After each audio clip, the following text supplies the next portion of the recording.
On February 12, 1938, Hitler stood on the steps of his villa, waiting for a guest. His magnificent villa stood among majestic mountains. From the spacious hall, one could see the rolling mountain ranges stretching into the distance. Hitler was surrounded by a group of generals, which made him appear even more regal and imposing. He looked down at the approaching guests climbing the stairs.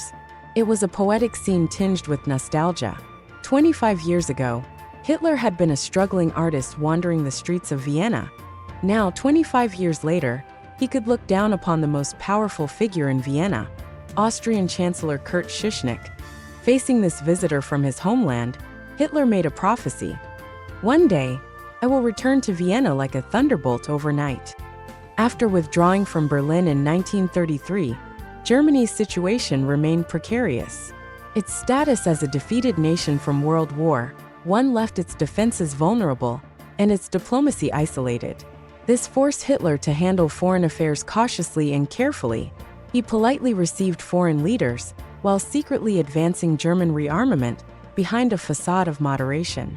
On this day, German State Secretary von Bülow wrote, "Germany will avoid diplomatic conflicts for a long time, until it becomes strong again."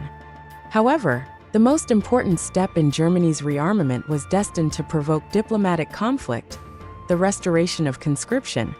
Conscription required all male citizens to serve in the military for a period of time. This system ensured a steady supply of troops and could inject inexhaustible power into the war machine. Germany had permanently lost this crucial system in the Treaty of Versailles. What was even more troublesome was that Germany could not secretly restore conscription. Once conscription was reinstated, even children on the street would know they would have to serve in the military when they grew up, making it impossible to hide from foreign ambassadors. Without restoring conscription, German rearmament could not be completed. But restoring conscription meant Hitler would have to violate the Treaty of Versailles in front of the whole world. Awaiting him would be diplomatic conflicts, economic sanctions, and even armed intervention.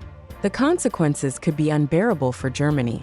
Faced with such a difficult situation, Hitler decided to wait patiently for an opportunity in the international arena, and then act decisively when the moment arrived. The opportunity came in January 1935. Under the Treaty of Versailles, Germany had ceded the Saar region, which was now facing a plebiscite. The vote would decide whether Saar would return to Germany or become part of France. To win this plebiscite, Hitler ordered Goebbels and his propaganda department to launch a powerful propaganda campaign both domestically and internationally. Most people in the Saar region spoke German and had long suffered economic exploitation by France, with high unemployment rates. The population had a strong desire to return to Germany. The final result was completely one-sided, with over 90% choosing the Nazi Party. Even among various political parties, more than two-thirds made the same choice. This was undoubtedly a huge victory for Hitler. He stated, "Germany has never and will never break the peace. German-French relations will be thoroughly improved. After Saar's return, we have no other territorial claims against France." The return of Saar strengthened Hitler's position, and he fully utilized this advantage to prepare for an even greater victory: the restoration of conscription. Before expanding the military, Hitler first pretended he wanted to disarm. He sent envoys to participate in the disarmament conference held in Geneva, putting on a show of great concern for European peace. But his proposal was shocking. He demanded that all other countries reduce their armies to Germany's level, promoting world peace through military equality. Of course, this demand could not be met. After being rejected, Hitler expressed deep regret and immediately shifted the blame for undermining disarmament and threatening peace to other countries. He stated, "Since other countries are unwilling to disarm, Germany has no choice but to expand its military to maintain peace. Germany must raise its military level to be on par with other countries."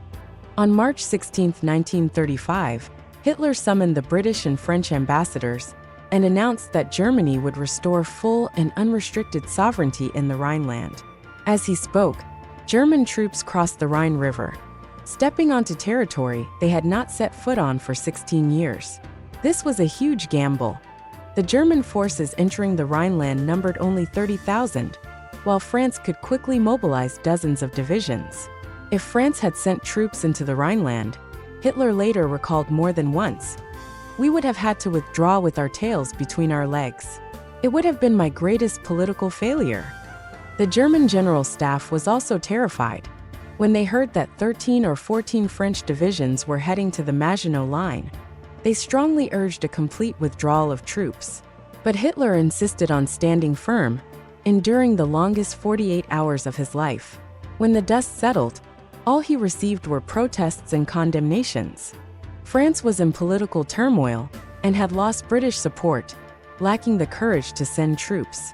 Instead, they pinned their hopes on intervention by the League of Nations. When the news spread, Germany erupted in jubilation. Thousands of people crowded both banks of the Rhine, fervently welcoming the advancing soldiers. Members of parliament raised their hands, desperately saluting Hitler. They shouted, cried, and even fell to their knees. Hitler had accomplished what they never dared to imagine. He had successfully stationed troops in the Rhineland without firing a shot, standing among the great powers. In the subsequent election, Hitler received 98.9% support. His fame was illustrious, and his position unshakable.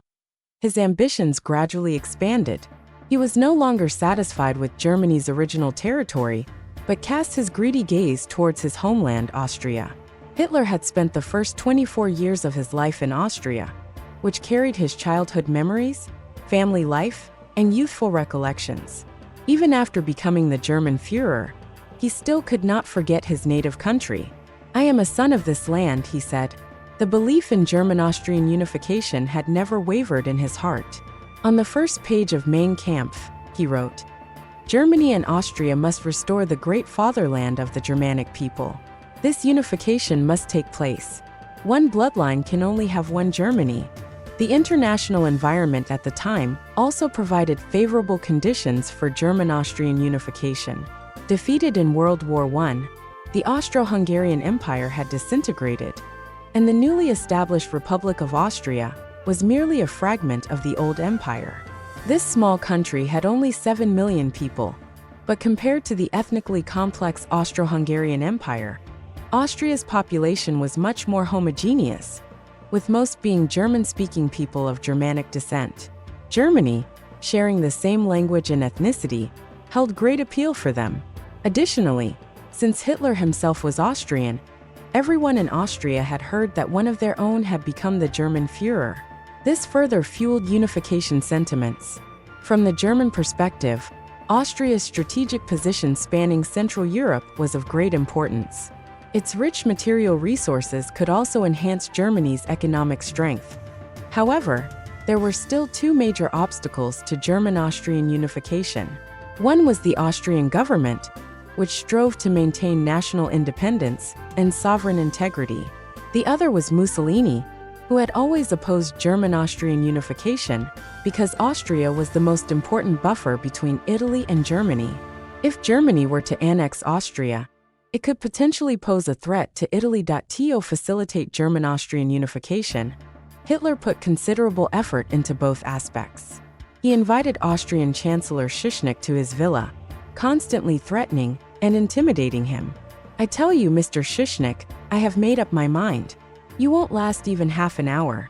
After the meeting ended, as soon as Schuschnigg left the room, Hitler shouted for General Keitel so loudly that the entire house could hear. The general rushed in, only to find that the Führer merely wanted him to stay in the room for 10 minutes. The general was bewildered, while Schuschnigg was already terrified, believing that a military invasion was imminent. In the final moments of his political career, Schuschnigg made a desperate appeal to Britain, as the prohibition of German-Austrian unification was explicitly written in the Treaty of Versailles. He hoped Britain would fulfill its responsibility as a great power, but he received only a cold rejection. The British government claimed it was powerless to act. Schuschnigg was in despair and announced that to avoid bloodshed or confrontation, Austria would not resist. On the other side of continental Europe, after Hitler's constant communication and probing, Mussolini finally accepted German-Austrian unification. Hitler was overjoyed. He said on the phone, Tell Mussolini I will never forget this. No matter where he is or what help he needs, even if the whole world is against him, I will stand by his side." Little did he know that his words would come true. 5 years later, when Mussolini was overthrown and mired in despair, having lost everything, Hitler sent a special forces unit that successfully rescued him. But that's a story for another time. Now let's return to 1938. Hitler had cleared away all obstacles. This wanderer from Vienna, after 25 years away from his homeland, returned with a mighty army.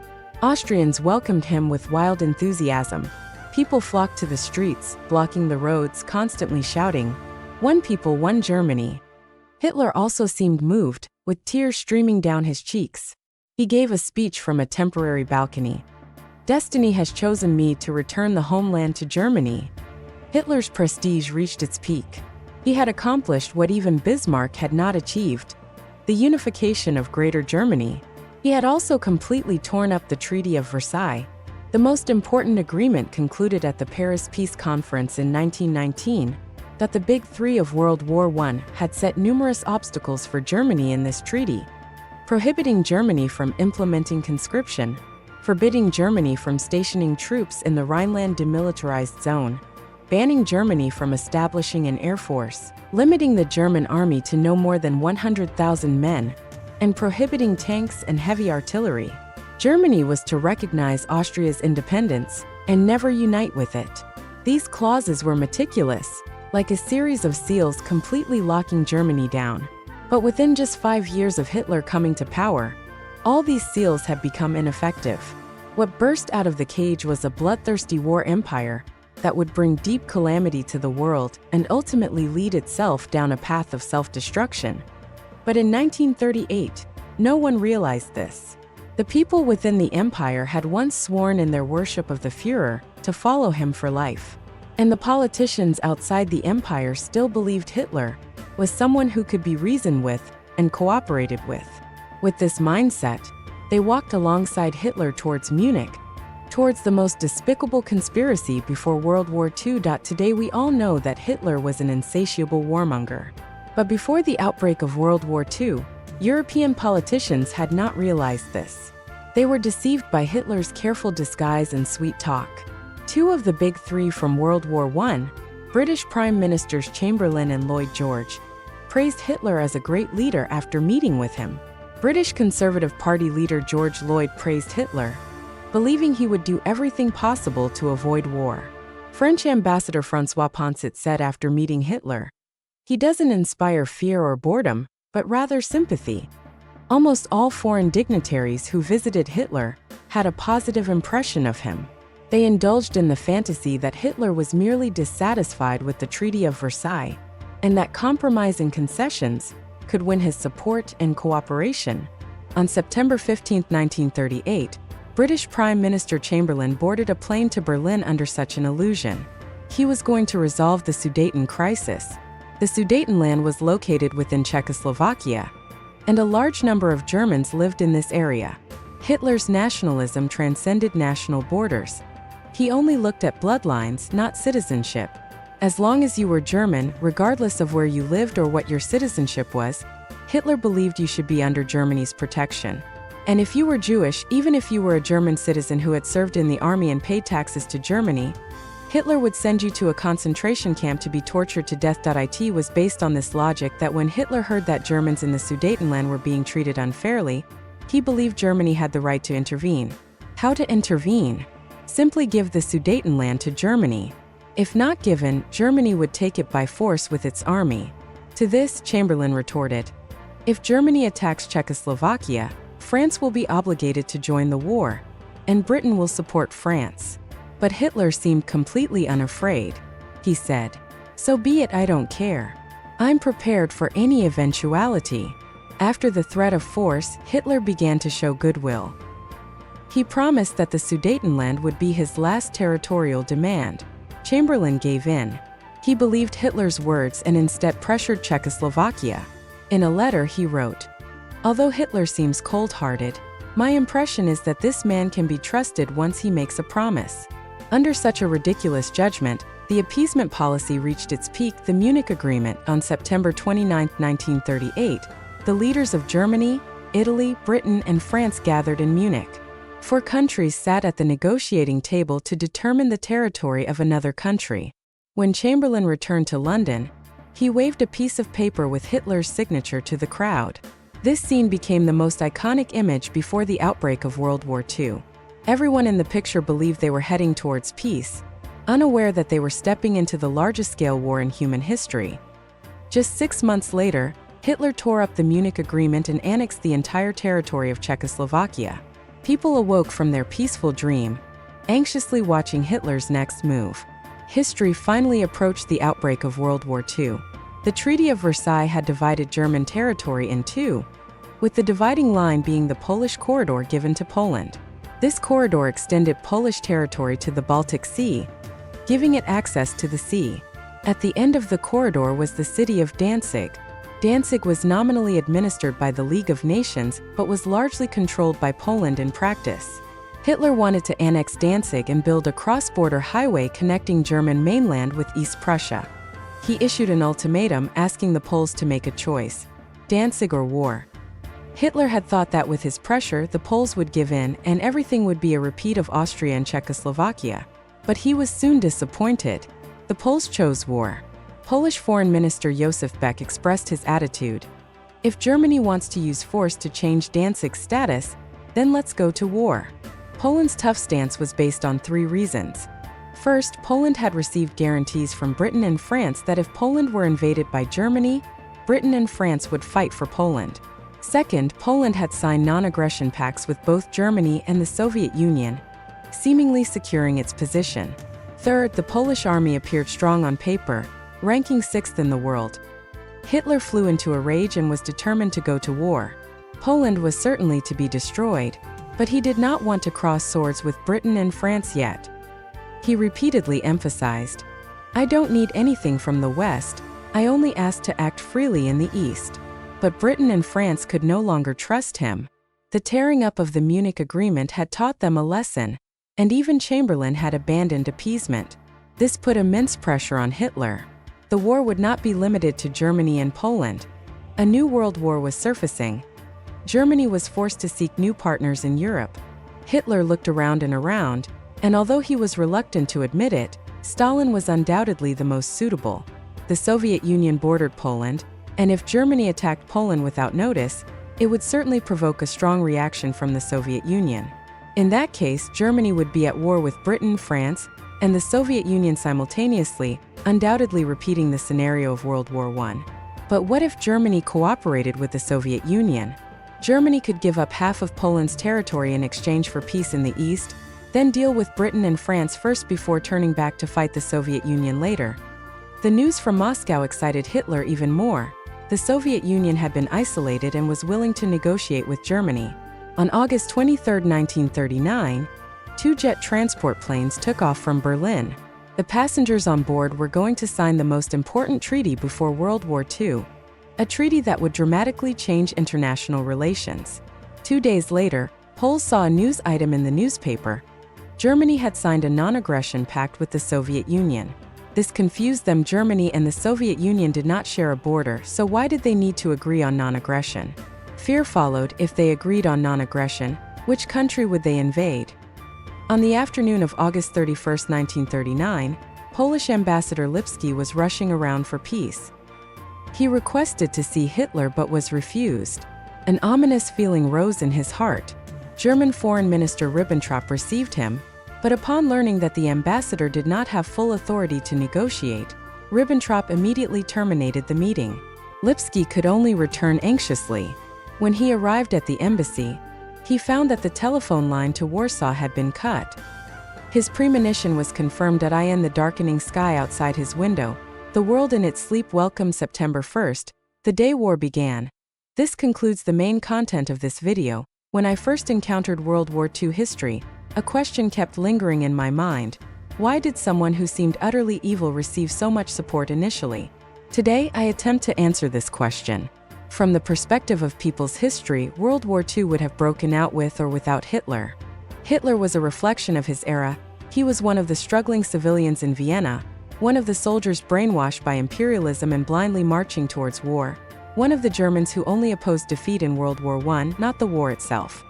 He was a product of the decades-long development of capitalism, imperialism, and nationalism, and there were countless such products.